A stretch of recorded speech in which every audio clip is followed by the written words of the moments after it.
Welcome, merry listeners, to the Breaking Script podcast with Lala and Nini. This is where we discover all the glimmers of this holiday season in the wonder-filled world of Hallmark movies and the occasional Asian drama. So grab a cup of cheer and let's start Breaking Script. Welcome back to the Breaking Script podcast with Lala and Nini. I'm Lala. And I'm Nini. Welcome. We are so close to Thanksgiving week. I can't even believe it here in the US. And if you're in Canada, you're so much closer to Christmas. Yay! By the time you're listening to this, Veterans Day will have passed. So Canada is like full into Christmas, right? Like after Veterans Day. Which means I can put up my Christmas decorations outside my house. So exciting. So excited. I love it so much. So we're not quite there yet, but I have considered doing sometimes things can't be a certain way. And as kids get older and the complications of family changes, our tradition of putting up Christmas decorations a day after Thanksgiving, I gotta admit, we had to be flexible last year too. And I was like, okay, we just have to be flexible. It's just like a different day. We do the same thing, but it's a different day. So we might be following more of a Canadian schedule. I love it. And also, I have to say, in our listening audience, we welcomed the Netherlands and Germany. Wow. This week. So welcome. I'd love to hear your unique Christmas traditions. If you're all Christmassy now, or is there a different schedule? I'm just so curious. So welcome all of our global listeners. I hope that there's still a lot you can relate to. I've said this before, but Phil Rosenthal always says the more specific you get in your cultural and family experiences, it's like the more relatable we get. So we hope that's true. Anyways, what else is going on with you, Lala? What is not going on with me? I'm just honestly getting so excited for the holidays. It is cold here. Like it's freezing.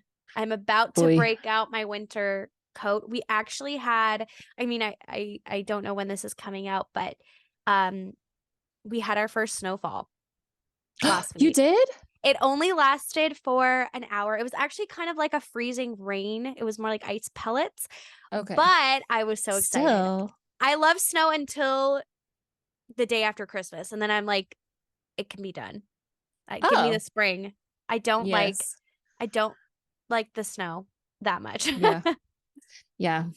When you have to shovel it and it causes an inconvenience. But I still get Lorelai Gilmore feels of like, I smell snow. Yes. And there is a smell. There definitely is a smell. It's true.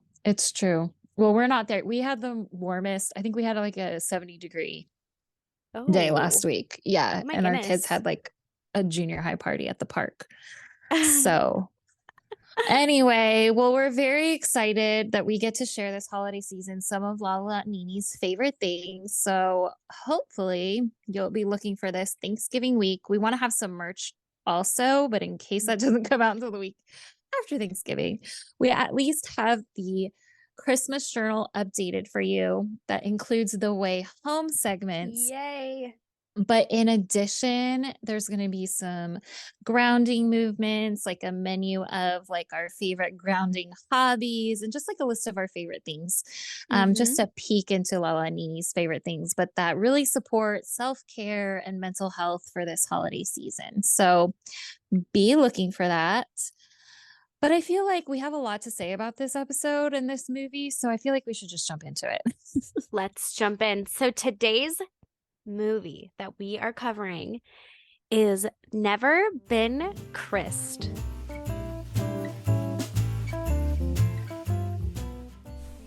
Okay, let's get this party started. I'm sure you're just as excited as we are for the Breaking Script podcast fifth, count them, that's 1, 2, 3, 4, 5, our fifth Tyler Hynes movie in a few short weeks of our existence. He officially appears in a quarter of our content. Never Been Kissed premiered November 4th, 2023, starring Janel, Parrish, Pascal, Lamoth-Kipnes, and the lovely Tyler Hynes. This countdown to Christmas movie caused Nini to have to eat her words because it actually does have an Asian lead, and listen, it was a love triangle, so it wasn't clear. But it opens with a nostalgic montage of framed photos on mantles showcasing the enduring friendship between Naomi and Liz, two women whose lives have been as inseparable as their Christmas celebrations.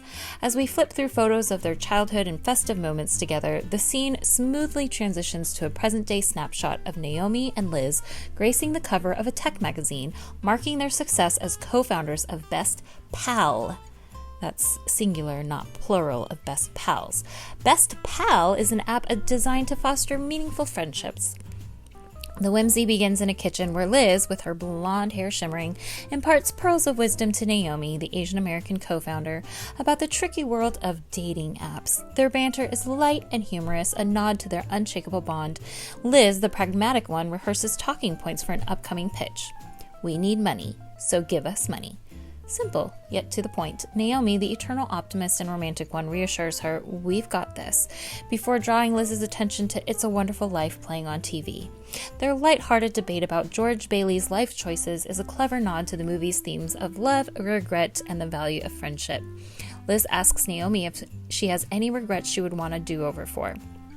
Naomi, unfazed by Liz's teasing about regrets, confidently asserts she wouldn't change a thing about their life journey. And as they say goodnight to one another, Naomi tells Liz to text her when she gets home.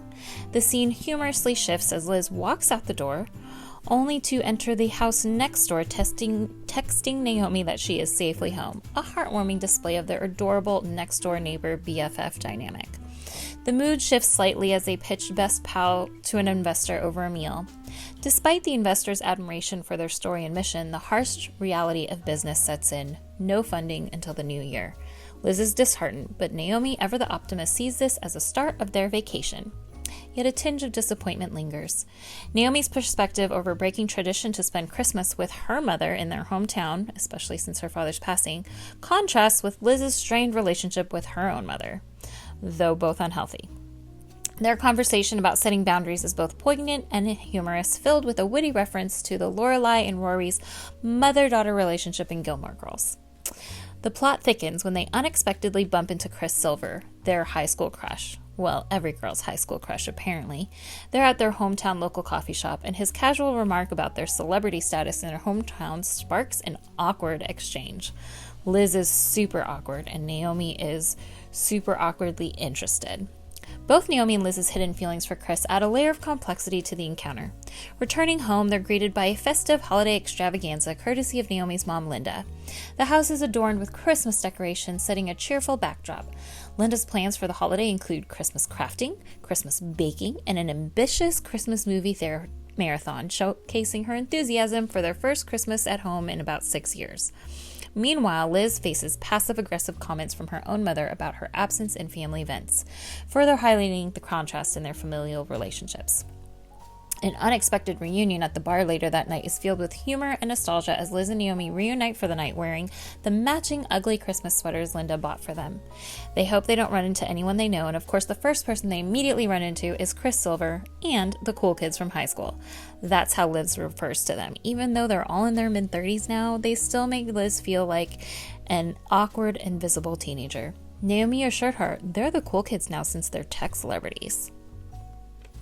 With Chris's encouragement, Naomi finally convinces a hesitant Liz to join the cool kids table. In this bar, at the cool kids table, we have Carly, who's most likely to be Miss America, Ryan, who was the class clown, Mindy, the most athletic diva cheerleader you've ever seen, and Party Marty, who needs no explanation but as an adult says he won't take a beer for the next 18 minutes because he's intermittent fasting. Chris's life journey from Marine to English teacher and aspiring novelist is revealed, adding depth to his character. The conversation with him and between Naomi and Liz is filled with inside jokes, and they have all this sense of shared history, yet there's an underlying tension, especially when Liz and Naomi are both invited to Chris's vegan wine and appetizer holiday party. Back at home, Liz's late night work on the computer and Naomi's concern about the VC firm's response underline their dedication to Best Pal. Their conversation reveals the what-ifs of their past choices, adding a layer of introspection to their light-hearted banter. Linda's revelation about selling the house adds a dramatic twist. Naomi's humorous avoidance of the topic by rushing Liz out of the room every time Linda mentions the topic keeps the mood light. As they plan to attend Chris's party, their awkwardness and anticipation are palpable. Their discussion about never having been Chrised, a reference to the transformative effect Chris had on the girls that he dated in high school. Whoever he dated would be the one everyone would want to be friends with and an automatic cool girl. And of course, Naomi and Liz have never been Chrised. I mean, come on, you guys. You're not Josie Grosey anymore. Our dynamic duo find themselves at Chris Silver's home, which amusingly bears a striking resemblance to the outside of the hall of the Holly house. The realization that this is their first ever high school Christmas party, but they're 35, sets the tone for an evening of delightful awkwardness and revelatory moments. Liz, in a classic move of social camouflage, saunters over to a bookshelf and casually pulls out The Great Gatsby, only to be joined by Chris Silver himself.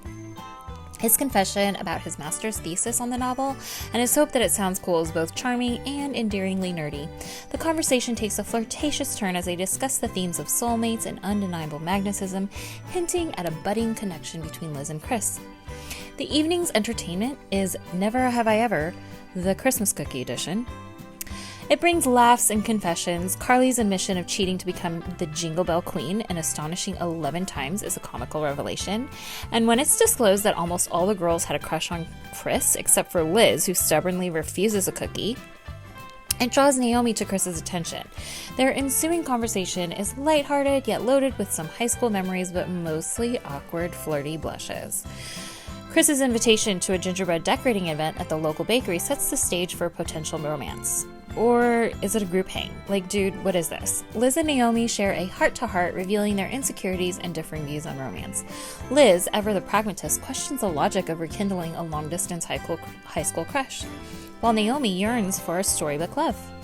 The next day, Linda's announcement about moving to Palo Alto to be closer to Liz and Naomi adds a layer of comedic tension.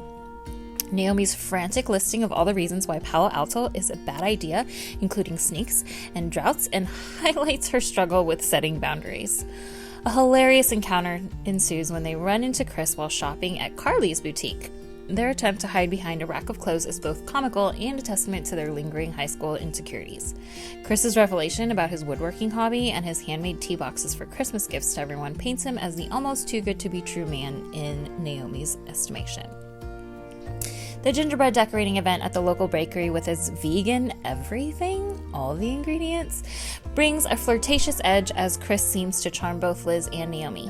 Liz's spill and subsequent cleanup provide a moment of vulnerability, leading to a deeper one-on-one conversation between Chris and Naomi. They share personal histories, with Naomi revealing her yearning for an in-person romantic connection reminiscent of her parents' love story. The tension between Liz and Naomi becomes palpable as they both sense Chris's ambiguous intentions. Their realization that this situation is definitely weird is both awkward and endearing. A nostalgic journey through their high school memories ensues as they go through their old boxes of keepsakes. Liz's discovery of her Stanford acceptance letter reveals a long-held misconception, adding a twist to their narrative. They're invited to go ice skating, again another group hang with Chris Silver, which provides a perfect backdrop for a budding romance. While Liz and Chris share a moment of connection, the most epic Hallmark kiss you've ever seen is revealed to be a figment of Liz's imagination. While Naomi's fantasy of a kiss with Chris becomes reality, but so not epic, leaving all of us, even Liz, in disbelief. But Liz gives Chris and Naomi some time alone. The evening ends with Naomi receiving Liz's blessing after being kissed, yet downplaying the significance of the kiss. Meanwhile, Liz, feeling a mix of emotions, contemplates her own path and busies herself with planning the Jingle Ball with Carly. The Jingle Ball planning is in full swing, with Liz and Carly deciding on a nostalgically fabulous early 2000s holiday theme. They say think frosted lip gloss, lace-up jeans, and bedazzled everything, but seriously, I think they forgot the Uggs. Tensions and romance simmer at Liz's mom's Hanukkah celebration. Chris's arrival with flowers for both Liz and Naomi is interesting. His stolen kiss on Naomi's cheek amidst the Latka announcement and his covert lock snatching injects humor into the awkward undercurrents and starts Liz's doubts of Chris. In a quirky turn of events, Chris volunteers to spearhead the Christmas decorations for the Jingle Ball, with Naomi eagerly offering to assist. Meanwhile, Liz's family dynamics take a comedic yet poignant turn as her mom tries to fix her past mistakes, even in the holiday card that has Liz's face glued to it because Liz wasn't included. The sixth night of Hanukkah candlelighting brings a serene moment only to be disrupted by a call from the VC firm. Their offer to buy Best Pal rather than fund it throws Naomi and Liz into a whirl of decision-making over their boozy almond milk eggnogs. Naomi's suggestion to sell and embark on their new adventures leave Liz feeling uncertain and vulnerable. The plot thickens as Naomi discovers Liz's acceptance letter to Stanford in her memory box, revealing a long-held secret. Naomi never knew that Liz was actually accepted to Stanford, and she only turned it down to be present for Naomi because her dad had just passed. Linda's announcement that she plans to move in with Naomi brings a humorous yet touching moment as Naomi finally asserts her boundaries. A dinner date between Naomi and Chris becomes a pivotal scene. Chris's eagerness to pursue a future together clashes with Naomi's hesitations and leads to an uncomfortable realization for Naomi about the pace of their relationship. Liz and Naomi's friendship hits turbulent waters. Naomi's discovery of Chris stealing a bite of her salmon adds a humorous twist to her growing doubts. The two friends have a heart-to-heart in Carly's boutique that is fraught with tension and misunderstanding, which leads them to further question the future of both their friendships and Best Pal in the most heart-wrenching catfight of cruel words being exchanged. At the Jingle Ball, Chris apologizes to Naomi for his immaturity, hoping they can remain friends. Meanwhile, Liz reconciles with her mother in a touching scene filled with emotion and understanding. Linda and Naomi also share a bonding moment, culminating in Linda respecting Naomi's wishes not to live together.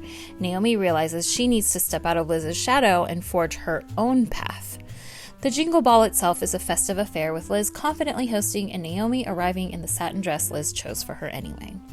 The moment Naomi and Chris reunite is charged with romantic tension and mutual understanding. Their epic high school dance kiss symbolizes their decision to give their relationship another chance. The movie concludes with Liz and Naomi deciding to sell Best Pal and embark on new ventures, but possibly together? What was the point, ladies? Their heartfelt speeches reaffirm the depth of their friendship, underscoring the idea that some bonds are meant to endure through all life's changes, apparently. As the movie ends with group dancing and a collective photo, Never Been Chris leaves us with a heartwarming and confusing message about the enduring power of friendship, boundaries, the courage to embrace change, and the magic of finding love where you least expect it or always wanted it. I don't know. The end.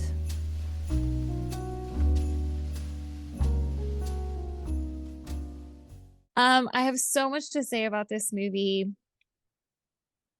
Let me just say this. Well, maybe I should say it after the ratings. So go ahead, Lola. Let's just jump into the ratings, shall we? Let's do it. And I just have to say that, like every episode, Nini and I don't talk about what we think about this movie until this podcast. So, like, I am dying because I'm kind of wondering if we have different perspectives. Okay, but let's get into the ratings. It is out of 10 bobas. We have 4 different categories. We have our writing category, character category, how funny it is, and our overall rating. And these are all out of 10 bobas. So, Nini, what did you give the writing for Never Been Christ? Well, I'll get to it in the overall because I have quite a punchline in the overall, but I gave the writing a 7. It wasn't like run-of-the-mill terrible. I was really tempted to give it between a 5 and a 6 because I really love the concept of a Hallmark movie focused on besties. I just didn't super love how this was done. So it's a 7 leaning towards 6. What did you get the rating? A 9.5. Are you for real right now? I loved this movie. You gave it a 9.5? I loved this movie. Oh my gosh. Wow, this is going to be such a fun episode. Now I'm like questioning my my interpretation ability, like my read between the lines, my my health and wellness approach to things. Okay, anyways, what did you give the characters of this movie? I love the actors and actresses. I want to be clear.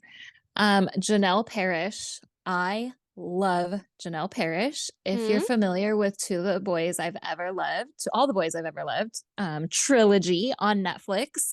The first one came out the same year as Crazy Rich Asians. And there were so many Asian Americans talking about how like they had such an emotional experience seeing themselves on the screen. And I didn't have that experience until I watched To All the Boys I've Ever Loved, because um it wasn't a movie that was like, oh my gosh, it's an Asian American. It was like just a very like it just portrayed like, oh, this is life. Like she's just an Mm. American girl dating a boy, and they have Korean foods that you don't typically see, and like foods that I Mm. grew up with. So even though I was Taiwanese, we ate a lot of Korean food, and those yogurt drinks, like, yeah, that represents our childhood very much. And Mhm. so I have this affinity with Janelle Parrish because she was like the older sister in that movie that I never Mm. had. And so I just love Janelle Parrish, number one. And I feel like in Hallmark movies, she does fantastic with the script that she's given. Mm. Obviously, I love Tyler Hynes. We will talk more about this later. He does fantastic with what he's given. And he carries the movie oftentimes. Pascal, this was her first Hallmark movie, Oh. or her first Countdown to Christmas movie. I'm pretty sure it was her first like Hallmark lead situation. I'm gonna have to fact check that. But she did amazing. The chemistry Yeah. between Liz and Naomi was fantastic. But again, which we will get into when we get to the breakdown and actually break script. But I gave it a 7 because I love the actors and actresses. I didn't love how the characters were written. Okay, I can understand what you're saying. Um, but I still gave it a 9. I love it so much. Oh, I feel like I've imparted the love of Tyler Hynes Yeah, he on was you. definitely okay. He definitely, I mean, what movie does he not carry on his back? Like, Yeah. he just makes I think that if he wasn't in this movie, I could definitely see my scores being lower. This is true. Okay. Yes. 100%. That is 100% true. Okay, how funny was this to you? Oh, it was funny. It had more laughs. I mean, it was an 8, but it Yeah, wasn't this like, was I laughed pretty and you know what? I should have written down the things that made me laugh. I gave this a 9 because there were moments when I was like, that is genuinely funny. And I think there was one moment where like they're all in a bakery together, and Tyler was gonna buy the cupcake that yes, Naomi and Liz yes, did, and Naomi takes it out of Liz's mouth and like gives it to him. It was like there were really yes, funny moments. yes, Them wearing those Christmas shirts to yes, the bar and then having to sit with those people and they're hiding. Like there were really yes, funny moments. Okay, yes. what did you give this movie overall? Okay, so what you just said, like, it definitely fits in the rom-com category. Like, the comedic factor was more real and not Hallmark, Yeah. so I did like that. Um, Again, this is what I have to say here. Hallmark, if you're listening, please listen. Last year, because I feel like, Lala, you're in your honeymoon stage with Tyler Hynes, Yes, for and I'm sure. out of that honeymoon stage, Oh, okay? okay. Because don't get me wrong, I still love Tyler Hynes. I still am a huge fan of most of his movies. But last year, with Tyler Hynes, Hallmark, you gave us Three Wise Men and a Baby and Time for Him to Come Home for Christmas, which both like 10 out of 10, knocked it out of the park, like Mm. 100% all around. This year, all we got of Tyler Hynes for the entire year of 2023 is a picture of her, which starred Tyler Hynes opposite of Rhiannon Fish, Mm. and Never Been Kissed. Hmm. Um, is this because you trust the Hynies of like, it doesn't matter what he does, the Hynies are, I don't know if you saw this, but Never Been Kissed actually had a hashtag like Hynie or something that had to do with Tyler Hynes that trended also in Canada, which Wow. is very rare for Canada's trending to like line up with the US, but it did because that's how powerful the Hynies are. Okay. So Wow. Hallmark, did you give subpar scripts to Tyler Hynes because you needed to bring up others? Like, because you knew he would trend anyway? Like, Hmm. because Honestly, go ahead. sorry. No, continue. I just, this is all to say, I was slightly disappointed. So I gave it a 7. If it wasn't Tyler Hynes, it would have been a 3. I'm just Okay, saying. I loved this movie. I gave this a 9. Like, to me, this is on the level for me as like Three Wise Men, a Baby.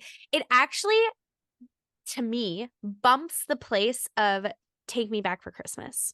That's I big because you know. really wanted to see that one. I know. I I loved, you know what? I loved this movie. There are faults and there are weird things, but I laughed. I thought it was relatable. I loved Tyler in it. I loved his chemistry. I mean, he's got chemistry. I feel like I have chemistry with him through the screen. Like, that's how good he is with having chemistry. So, yeah, for me it was a 9. Oh my goodness. I cannot wait to break script. Let's get into it. I feel like it's like let's get into it. Our Yeah. breakdown, we have our 4 segments. Our first is What's Love Got to Do with It, where we talk about our glimmers, what we loved about the movies and brought us all the feels, and breaking down the romantic and family relationships. Okay, I'm just going to kick this off. Before Do it. Lala even saw the movie and I saw it first, I texted her, I was like, listen, within the first 5 minutes, they start talking about boundaries. Like it literally wasn't Yeah. even the 5 minute mark. And they start talking about boundaries. But not only that, they're talking about boundaries while there was also within the first 5 minutes, It's a Wonderful Life is playing in the background and they're making references and Gilmore Girls references. I mean, Yeah. I was on cloud 9, like within the first 5 minutes. And maybe that's why I caught a lower score because like we started on such a high. Mm. Um, but we're gonna stay on glimmers for a while before we go into the next one. So what else do you have here, Lala? What do you got? Okay. I mean, for me, what is there not to love? This friendship is like a sisterhood. Um, Mhm. I think it's hilarious that they lived in like side by side townhomes. They Yes. worked together. I Loved mean, it. it was adorable, right? Yes. Um, Tyler Hynes, like I said, incredible chemistry Yes. with everyone, which can be a problem. That's what I'm Um, saying. he I mean, I'm sure he's a genuinely nice person in real life, but I think when he acts and he's this nice, like I felt like he was a genuinely nice person in in this, which I don't know. I just was like, Mhm. I get it. I get why people love him. Um, I really actually enjoyed the high school storyline and how Naomi Yes, and me Liz too. were not popular. You know, I liked Mhm. that opposed to like that they were. Um, one of my favorite scenes is when they're at the bar and they get to sit Yes. with the cool kids and Cool you can kids. feel how disconnected they are from that Uh-huh. group. Like you can just tell they were not a part of that group. Yeah. I also wrote I loved that they start out right away talking about boundaries, how very progressive of Hallmark. Um So true. yeah, I just loved I did really like a lot of things in this movie. Yes, I love how it started with the bestie relationship. You're going to hear a lot of Nini saying, I loved how this started. It was on cloud 9. I loved everything about it. I loved I actually like wrote down like I could relate to the conversation between Liz and Naomi about their relationship with the high school kids. And Mhm. I've had conversations with really dear friends, like reminiscing on high school days and how we felt. And some of us, I don't relate as much, but I have really dear friends that are like, they don't go to reunions because it takes them right back if they were bullied by Mm, like the mean yeah. girls. Yeah. So I totally get Liz's freak out of like how it takes you back there. Yeah. And I love how they portrayed how real that was. That was a glimmer for me of Liz and Naomi. I felt like it was almost helpful for them to reflect on their high school years to then unpack how they continued in their relationship relating with one another Yeah. even in their best pal business, and kind Mm-hmm. of informed how they were going to move forward. Yeah. So I really loved how real that was. I, again, of course, boundaries between Naomi and her mom, Linda, like that was for real.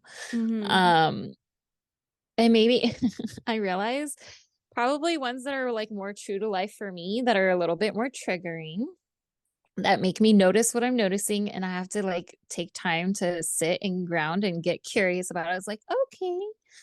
Um, but maybe that's why I gave it a lower score. I don't know. Um, but again, so the Liz and Naomi relationship started on a high, like, okay, text me when you get home, but you live right next door. Like it was adorable, but then I was like, question mark. Okay, um, so I think too why this resonated with me is at one point in my life, so I have two sisters and I'm a twin, and we're very close, and we all lived in the same condo building. yes. And we used to make that joke to each other, be like, text me when you get home. Oh, long commute home. Aw. So I think I You have see the feels. I have the feels. Um Now, when it comes to like healthy patterns of behavior, I'll just say this, like aside from the beginning of their friendship, I don't really know if there was anything I saw or loved that was a healthy dynamic.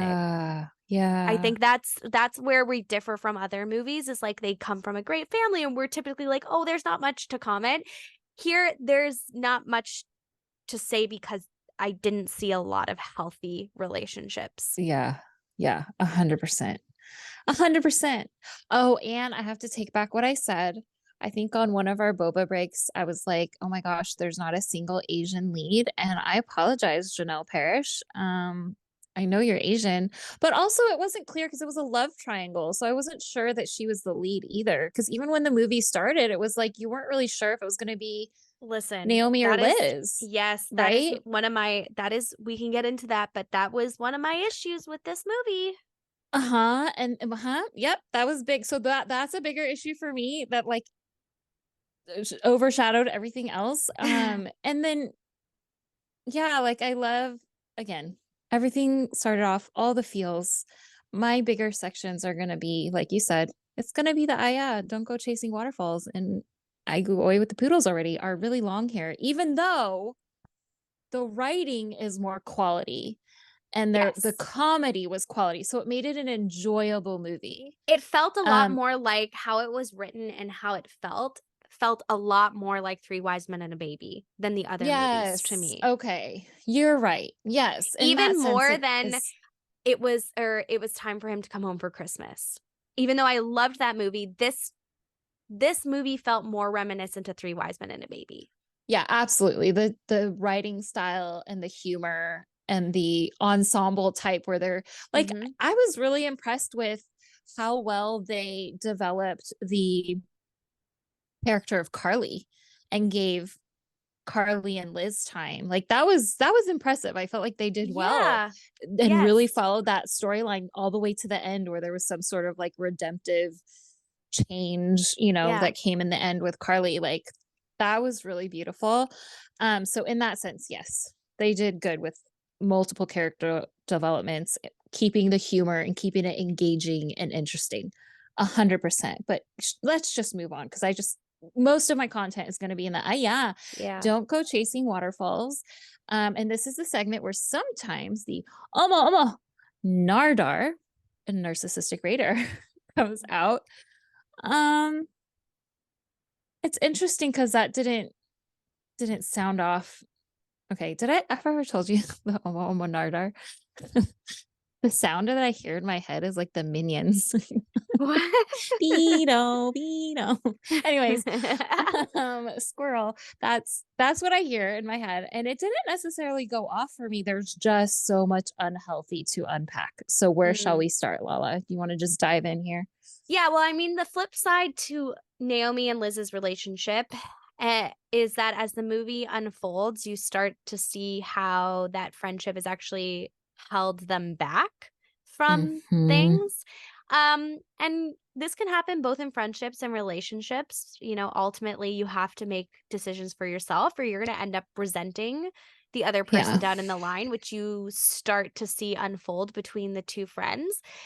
I mean, like, Liz got into Stanford and she didn't go because Yeah.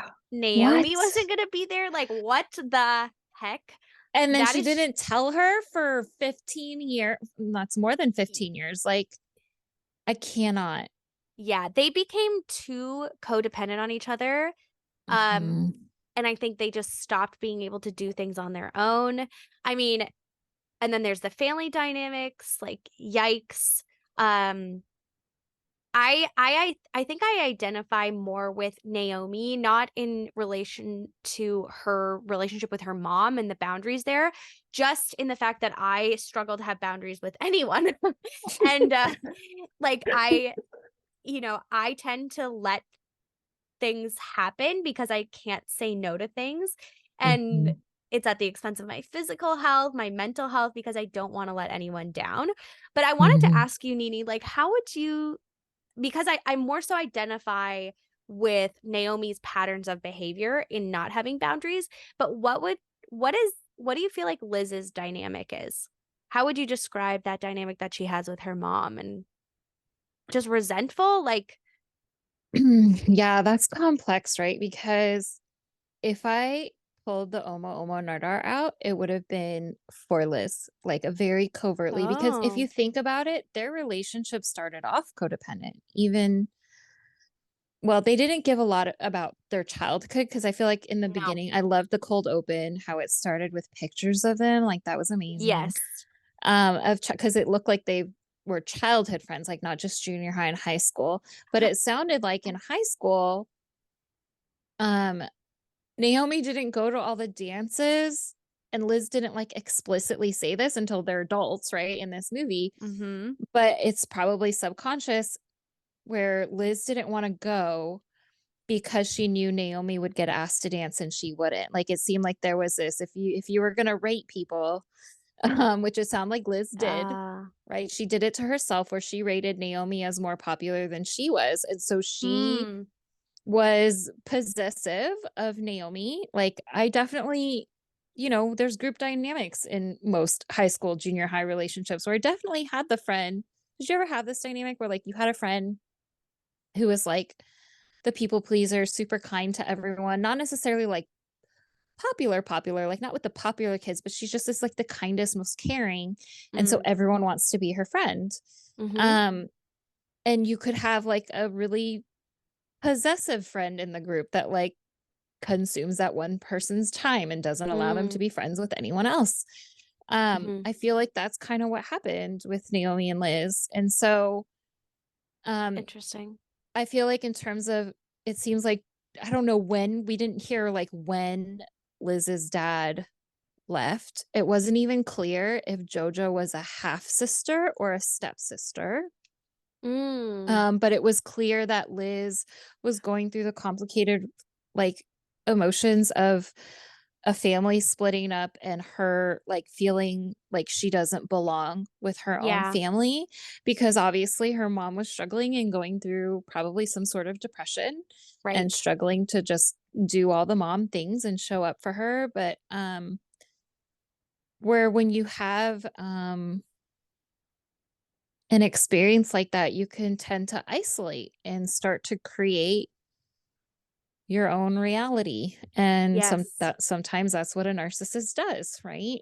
They Yeah. create a fantasy that they live in, then they want to bring others into their fantasy. Um, she would have been, and again, there wasn't enough information in this movie. There often isn't, even in real life, to like No. make a conclusive, like, I'm not here to diagnose. I find that to be unhelpful, even to have like the medical diagnoses. You just have to break down and look at the healthy and unhealthy behaviors. And when you do that, for Liz to say that she didn't go to Stanford for Naomi, I feel like can be a very covertly cruel, abusive thing to do. Totally. I And also how much time? think Yeah. I also think her relationship with her mom is just very dysfunctional, and that there's some type of like her mom treats her a certain way, and I think she is a product of being raised that way. Like, think about if your mom was going to send out a family card without your picture on it. Like, how hurtful would that be? And I just think about the pain. Yeah. You can't, I don't know. To me, I'm just like, no wonder you're so messed up. Like, if my parents did that, if they didn't have a picture, of us that was recent, I don't know if my parents would even send the card. Yeah, You know what I mean? 100%. Yeah, Like, that was a passive aggressive. that was very passive thing for aggressive. sure. And yeah, Liz is probably the most troubled one of the bunch. Well, but also like it's hard to know like their relationship and how estranged she really was. Like it seemed like she hadn't been around in years. Like she hadn't No, gone home for the holidays for 6 years. but her mom was so passive aggressive the whole time. Oh, 100%. But here's the thing, like, and this doesn't make it okay. And I mean, they celebrate Hanukkah, but are they Jewish? Like, I don't know. I feel like I relate a lot with, I did relate a lot with Jewish friends growing up, like our Asian Jewish, passive aggressive, like somewhat controlling parents, but it's because they want the best for us because of their experiences growing up. Like, it's so, some of those unhealthy behaviors, which other people can consider narcissistic, are so ingrained in our culture. And it's so widespread that it seems like what's like for Liz to be so disconnected that she comes home and it's clear like she celebrated every Christmas the last 6 years. They took Naomi's mom to Hawaii. Like she hasn't, I don't think I feel like she gave her family the message that she didn't want to be with them. And she did that because she felt rejected. Yeah. So she did it to protect herself and isolated herself and just latched on to Naomi and her mom. Yes. And used the excuse of like, oh, I'm being there for Naomi because she lost her dad. Like 100%. So I think you're much spot on. all around. Like, and it can get messy. That's where enmeshment and entanglement comes, where like you don't know where you start and the other person begins. So then therefore you don't know where is this my problem? Is this her problem? And then it's hard because sometimes like it's hard, it sucks, but you do just need space. It's true.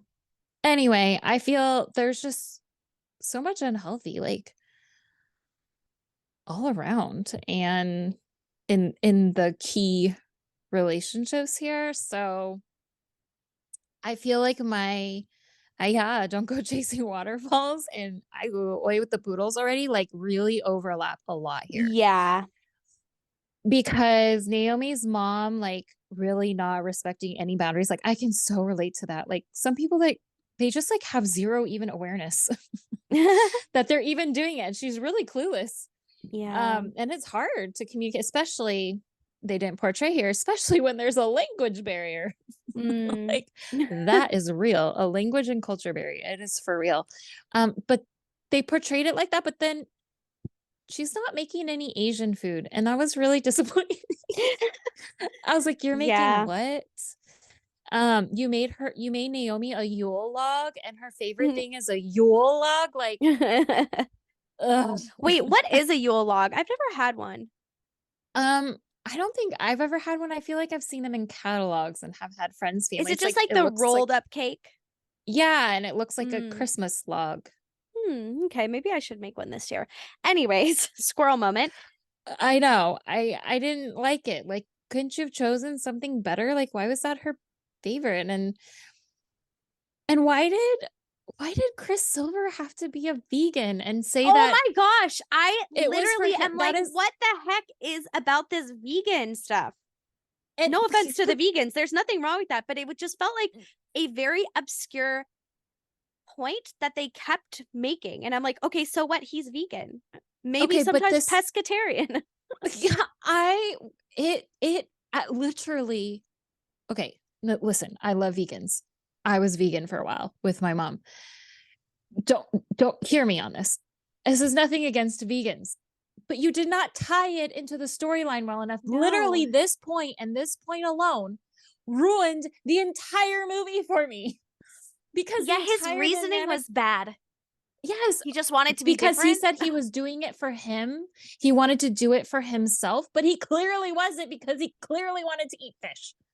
So this isn't something for yourself. Your body knows what it wants, and it probably needed the omega-3s from the salmon. Like, I cannot, it made me so angry. And not only that, like, Tyler is such an incredible actor, like, usually makes the really awkward things like cool. Okay. The face that he made, number one, no, it was 2 times. The one time in the kitchen, the first time Liz saw him taking a bite of I know lox. what you're talking about. The second time? The second time is way worse. Like, dude, what is that? Like, Ew, it was what? just like The weird. most cringiest face I've ever seen in my life. Like, what did that face even mean? I'm not Yes. catching what you were trying to portray. And I've never had a Tyler Hynes moment like that in my life. Maybe, I mean, I agree. This is what's keeping the movie, one of the reasons it's from a perfect 10 on my perspective. But what do you like? Do you think we missed, like, they cut something that maybe Uh-huh. ties him to being vegan Yes. more? Like, I just felt like it was very weak and Yeah. it just didn't really flow. It felt clunky. Yeah. And I know that they needed something for Liz to like make Naomi doubt how well she knew Chris, but But like, but him ew. eating salmon, like, catch him in a Why make lie that maybe turns out that he's Yes. surprising her. Like, I don't know, something better. It was disgusting, and I don't know. I know. First of all, Chris is a teacher. He was a Marine turned teacher. Guys, I know you've made Tyler Hynes a teacher too many times. It's just not like he has to be the cool guy, like a world traveler on a motorcycle. Like, I did disliked Picture of Her is probably my least favorite of Tyler Hynes movie, which came out Mm. in January of 2023 or February, one of those. Um and he was most himself, like it was literally his motorcycle in the movie. They let him ride his own motorcycle. But I hated the premise of the story and the writing. Like, I just didn't like the story. Um in this movie, I'm like, it just doesn't fit. Like, he's a teacher, but why is he like the event planner? And why does he's a handyman, but he knows all of the I Christmassy know. things to do, and he's like the point guy gathering everyone. Like, it's Oh just my too gosh. much. Okay, as That you're saying this, I feel like my overall score is going I'm down. so sorry. I'm sorry, Okay, Tyler. I love you. I love your movies. I didn't I I know. I can't. I couldn't. Okay, And this then is what, like, oh, sorry. Continue. Finish your point. no. You go. You go. I'm ranting. I have more, but I can very easily go there. So you go ahead.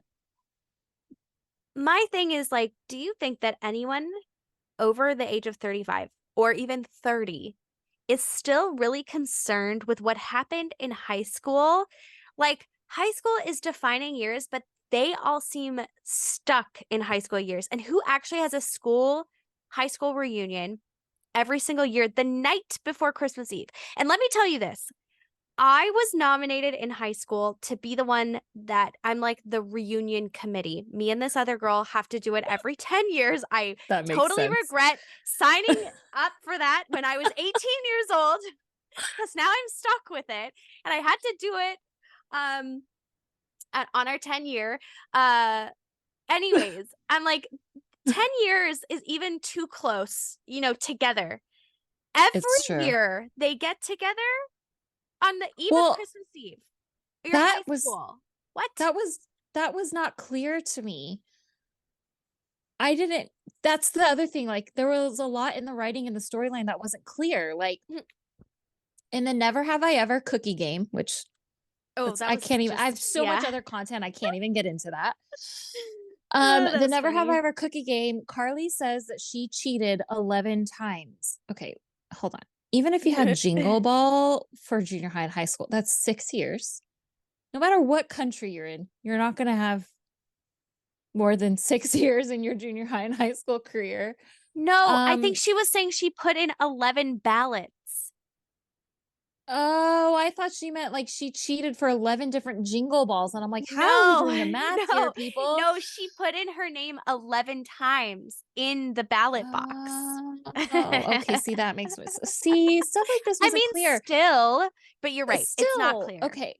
But then it wasn't clear. Like they said that, and then what school has a jingle ball? Like Christmas week. It probably wasn't, but still, it just was very confusing. It Like, was. why are you asking Liz to host a jingle ball? Have there been other jingle balls? That wasn't clear that they had other jingle balls between high school and their adult years. It sounded like they didn't. And like it was, they were going to do the jingle ball instead of just the reunion. Oh, okay. But that That's they how I do interpret reunions it. every year is how Yes, I they do must the have missed that reunion. detail. Yeah, they do the reunion every year on the That's like the intense. night before Christmas Eve. That's what I'm saying. I'm like, That I doesn't can even make any barely even sense. do it every 10 years for my high school class. And then also, like, who's paying for it? That's what I want to Right? know. Well, I figured this time Liz was paying for it, but also I could see like if you're in a small town, I know there's certain cliques from high school that like would be the Carly, Ryan, Mindy, Party Marty with Chris that I don't know if you could consider those class reunions. Like if you go to a smaller school in a smaller town, like I don't know, I could see that happening, but not Christmas Eve. Like no, that would never happen. I don't know. I could be wrong. I feel like we have to get to the next biggest thing though, because I have so much content. But the second biggest thing I bet I is know what it is. obviously the chemistry Uh, between Chris yes. Silver and both Liz and Naomi. And I can I just say, what? the imagined kiss, the imaginary kiss Oh, between that was Liz good. and Chris had way more chemistry than Naomi and Chris's first kiss, and dare I Yeah. say even the one at the end of the movie. Liz and Tyler's kiss was like what? Well, Like okay, but the one at the end of the movie with the music was very romantic. The way that he grabbed her face, I was like, he knows what he's totally. doing. Oh, for sure he does. But the chemistry, like Yeah, the magnetism was more there for the imagined kiss than it was. And for I sure the last agree. kiss was they went back in for more like fine, but the first kiss was so awkward, cringy, like Yeah. super painful. But also, Tyler, what happened? You said that you hate love triangles. Mm. Like, what the heck? I really Why did did think they that this was risky, like a risky plot line. super risky because he was so like tender, like, and very much like the girls said it, like how caring. And he even listen, it's not even just him and like his presence and how he carries things, but like the words in the script, like what he said. You didn't have to Yeah, give him those words. He knows how to portray it, but the words made it even worse because you're I know. explicitly saying, like, when Liz is saying she's not a romantic and she might be hard to love. Like, and it's in this scene where you have like, you're at a table together, but you were having a one-on-one conversation with Naomi, and that was like super tender and super flirty. And then you have the same I thing with know. Liz immediately after. Ew. I know. Honestly, I think that's what really threw me off though, is that I felt like it was being set up that Naomi was a red herring, like that it wasn't going to work out and that somehow he was going to be together with Liz. But like that was confusing Oh, because I was like, how is that going to work? Like, I really did not think it was going to end with him being with Naomi. same. Like, I really did agree. Like, the chemistry they had when they were talking about the Great Gatsby. And it was kind of Yeah. a very intimate and vulnerable moment. Very And right off the bat. yeah, you can feel the chemistry. That's why I was absolutely shocked. And then I'm also like, there's not a lot happening in the story when it comes to like Liz, who clearly did have feelings for him, and the Right. rejection she must be feeling. I mean, I know she distanced herself, but I just like friendships end over less. So It's so true. it just felt like they didn't really go into that. I don't know. I just overall didn't love that he ended up with Naomi. I felt like it was a little bit of a risky storyline because there was a point where I almost stopped liking him because I'm like, are you playing both of them? Like I could That's what not I'm tell what saying. was happening. Um, Yes. Made me yeah, so so mad. yes, that was my only thing. I mean, I still think that he did have chemistry with Naomi, but you're right. In comparison with Liz, it wasn't as strong. I have the best analogy for this. Are you ready? Okay, I'm ready. Okay, you guys ready? I do say we have a lot of Gilmore Girls fans, so you're gonna get this. Naomi and Tyler is like Rory and Dean. Naomi and Tyler, yes, Oh, is sorry, like sorry, sorry. Rory. Naomi and Chris. Let's Yes, use are their like, actor. Are like yes, you're are like right. Rory and Dean because it's like cute, but there's not Oh, enough substance. So then Liz and Chris is like like Rory and Jess. Jess. Oh my gosh, you're so right. Where there's fire there. Am I right or am I right? You're Like, so because right. especially over like the English and the books, like people that are Oh my creatives, like gosh. into writing, like You're you have so so much right. deeper conversations. And like, I totally thought that's where it was going, but it was really confusing because in the Hallmark like movie posters, it was clear that he was gonna, and I didn't see it until after I saw the movie. I was like, wait, I didn't see these posters. Like, it's clear he ends up with Naomi, but Naomi. it's like not gonna work out, guys. You're Rory and Dean. Oh I my was team gosh. Jess, by the way. With anyway, Same. we don't even have to go there. But I just feel like it was rough. It made me really dislike Chris. I felt like he was a player. I felt like he didn't know himself and was really lost. Like because he's this high school English teacher and not feeling fulfilled. I mean, they're 35. So I don't know. It made me angry. There was a lot. I was surprised at how much like it was super entertaining. The production value was great. The Yeah, entertainment comedic value was on point. I felt like you said, like there's probably a lot that was missing. Like we didn't get enough of like his I story of agree. how he went from being a Marine to a high school teacher. It made me Yes. angry that he was feeling dissatisfied, but they didn't even put in like how much he cares for the kids because that would totally be a Tyler Mm, Hynes thing. Like that would have made him you're more right. likable. You know, See, like you had to put that in a little bit. I think I'm distracted by like when you are brilliantly laying out all this dysfunction, I am distracted by the laughs, the cinematography. I just think the set. I think I would like Yeah. to add an honorary category for this movie for like just what do we think, like aside from all the other ratings, are there healthy people or like how dysfunctional is this movie? I think the dysfunction then is a 10. So like Yeah. this dysfunction category is aside from everything else. So I love the movie, but I also think it's highly dysfunctional.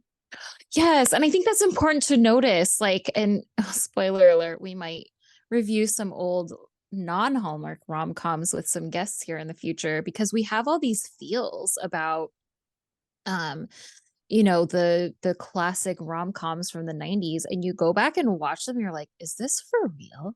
It doesn't Yeah. translate well and it is incredibly toxic, creepy, scary. So funny. Same thing with, okay, I was listening to this YouTube video. Yes, I said listen to YouTube videos. I don't watch them. I listen to them while I'm doing other chores. But the title that caught my attention was how joining a cult or what joining a cult taught me about healing from trauma. And I was like, oh my gosh, that is like the most brilliant clickbaity title that I want to steal.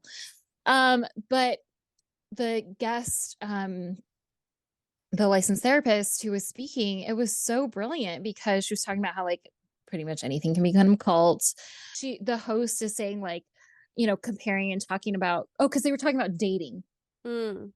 And the host was like brought up like all the classic romantic stories like Romeo and Juliet or like Beauty and the Beast is straight up Stockholm syndrome. Like we have to like watch for entertainment. That's fine, but you have to be aware. Otherwise, I'm curious how much it informs our subconscious and Oh, how we operate totally. in real life. So, anyways, love it. Comedic. I have to say, the most triggering and the most striking part of the movie is the conversation for me between Liz and Naomi at the end when they decide they have space. It was the most like the words that they were saying to each other were so cruel. Like I felt it in my body. I was like, Mm, oh my gosh, such hurtful words that were spoken and things that they're realizing. I'm wondering, like, it took me into their relationship of like, how much has this been subconscious, like nuanced in their conversations as they've been right? operating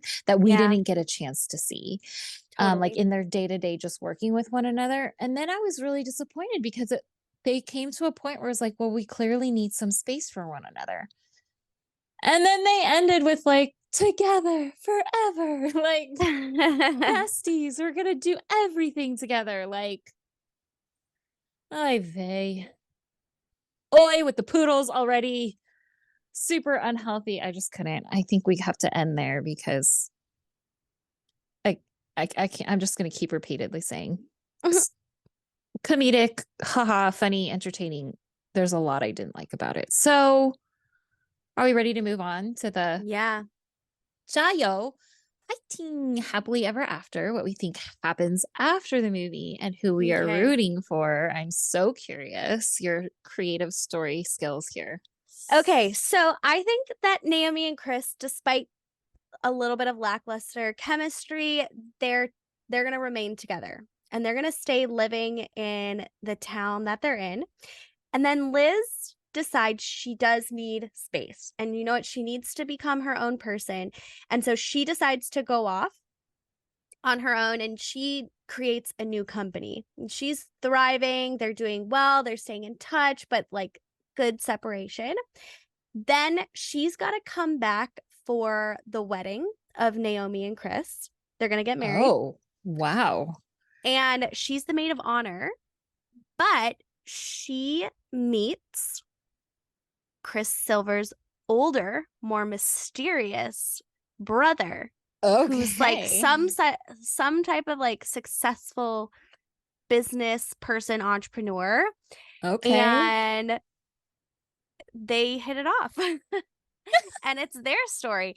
And then that way, Naomi and Liz, despite their codependent tendencies, are sister-in-laws. And Oh they my marry God. brothers. I love it so much, actually. And it continues to teach us about how to heal from unhealthy relationships. Exactly. I that is so funny. As you were saying that, I was realizing I don't think Tyler Hynes has ever been portrayed as like a successful business type. You He guys doesn't really totally give need off to that play that up. vibe.